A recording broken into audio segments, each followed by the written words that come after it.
Hey, howdy, and welcome back. So today, taking a look at reloading 32 ACP on a progressive press. Now, for a long time, all I used was a single stage lead press, which I still have, and it works fantastic for what it is.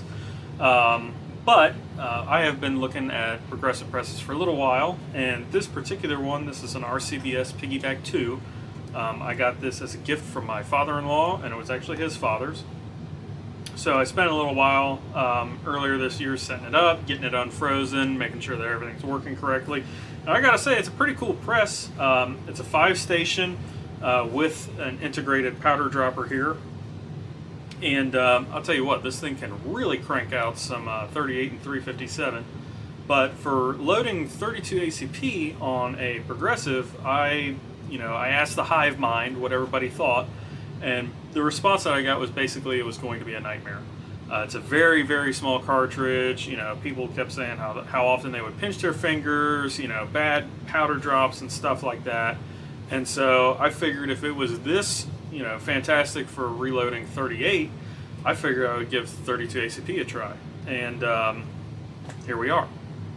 So 32 ACP is one of those cartridges where it's still like kind of popular, but it's not at 9mm prices. It's still relatively expensive, and most of the ammunition that you find on the commercial market comes from Europe. Privy Partisan, Cellier and Beloit, or however you say them, and places like that. Norma, that's another one. So reloading 32 ACP is a great way to save a few bucks. Now, if you go the route that I did, you can get it even cheaper, because I used just range brass and these 71 grain plated bullets from Barry's and Servicios small pistol primers, which I'll get into these in a minute because I know that a lot of people are very interested in how these perform. But for the most part, this is the same as going along with any other progressive press out there. The only problem that I have with reloading 32, which I kind of sort of expected, but I wasn't really sure, was the bullet feed dies that I have, the Lee bullet feed dies with the magazines and all that sort of thing. They do not work with 32. So I have a 35 caliber inline feed die that I use for 38 and 357. The thing works beautifully, right? However, their 30 caliber die is much longer because it's created for a bottleneck 30 caliber cartridge. And the way that the system works is that when the die is pushed back into its body, that the balls move out and they release a bullet, and the bullet drops down into a flared case, and then you lower the press, and then the next bullet in line gets stopped by those two balls. So even though the 30 caliber die is the correct diameter for the 312 that I'm using right now, the length, the predetermined length inside the die is way too long. So whenever you have it set up on here, it will feed 2 bullets instead of 1. So I just kind of got rid of it, and that opens up this station on the press, which you can use for a powder checker. I have one around here, but it's easy enough for me, especially since these cartridges are so short, to just be able to look and see, okay, yes, that one has powder, blah, blah, blah. Right? So, yeah,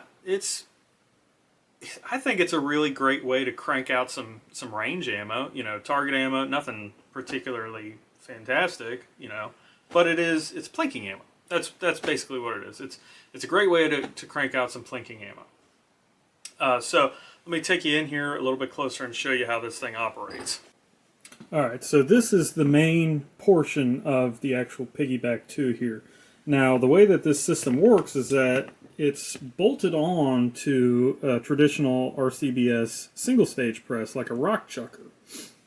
And everything rides off of the same central ram, but it's got this nice escapement mechanism right here in the middle, with the ratchet system up here at the top that controls how this plate rotates. And you can get plates for all sorts of different cartridges. So I think I've got 6 or 7 plates, and that probably does every cartridge that I'll ever need in my lifetime. But, if you're familiar at all with the way that RCBS priming systems work, you have to use the tubes. So there's this nice little mechanism on here. So when the press itself goes up, you can see that it would take a primer out of the tube, puts it into this feed tray, and then when it goes back down, the feed tray moves forward and it primes on the bottom stroke, just like that. So setting up the dies in this is ultra easy too, because it's just like setting up individual dies. You just go along, make sure everything's the way that you want it, and that's it. So again, reloading 32 ACP on this progressive press itself is not that difficult at all. The hardest part for me is just finding a rhythm, you know, because when I'm using this press, I'm used to having the big Lee inline bullet feed die with the magazines where, you know, it'll store, I think it's 25 or 50 38s altogether, and so when you get to the bottom of one magazine, you just rotate it. So you've got, you know, your D prime and size, you've got your flare and your prime, you've got your powder drop over here. This would be your bullet feed, and then this is your seating and crimp. So now, since the bullet die is gone, it's just a matter of finding the right rhythm for putting in a cartridge or a case and then dropping your bullet before you go to seat it and, you know, all that sort of thing.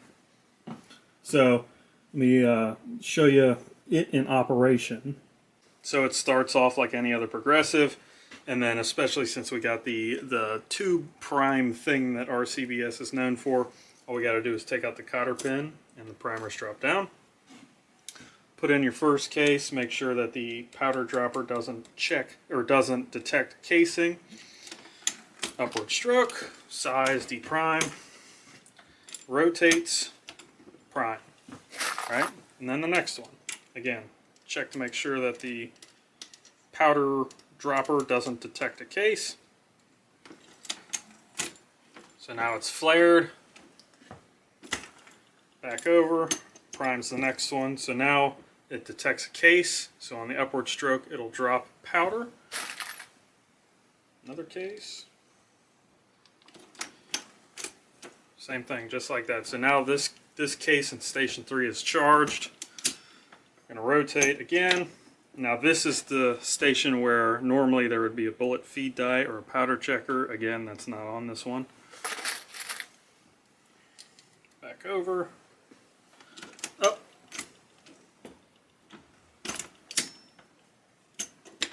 Now the hardest part about this particular press is that you've got to just find the right rhythm and the right feel for what you're trying to do. So you can't really operate this press ultra fast, or you'll notice that you'll spill powder out of these cases. Another thing too is that you'll notice on your downward stroke you can feel when a primer wants to seat and when it doesn't. So like just now on the way down, you could tell that that one kind of sort of didn't want to seat, but you can kind of gently, you know, force it into place.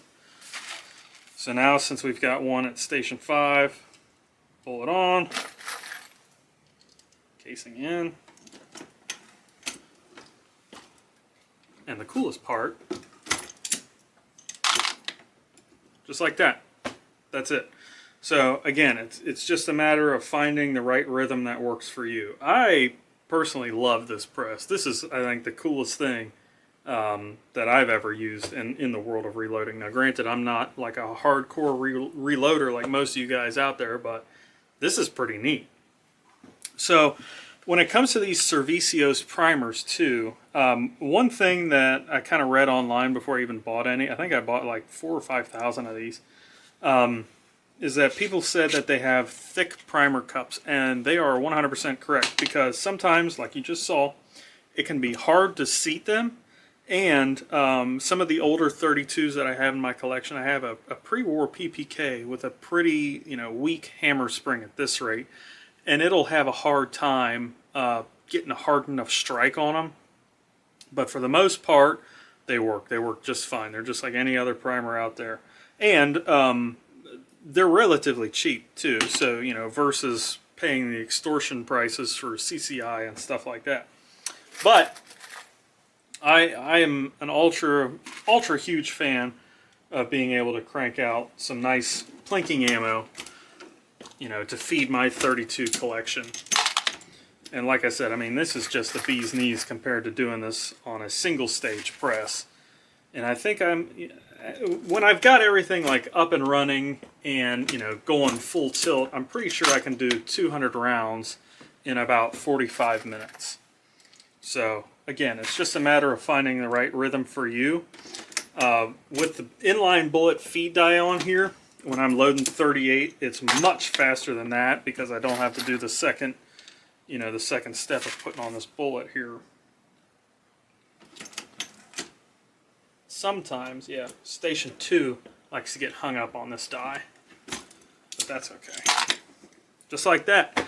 So, pretty cool, pretty impressive, and I am absolutely astounded that this was so easy.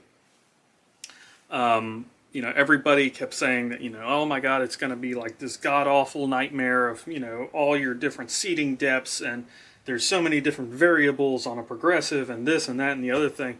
I think it took me, you know, an afternoon to set it up, and then I took my, you know, first 100 rounds out to the range, verified that they worked, and bingo, bango, bongo, here we are. So I'm going to include a little bit of sped up footage of this thing really working. And yeah, thanks for watching and happy reloading.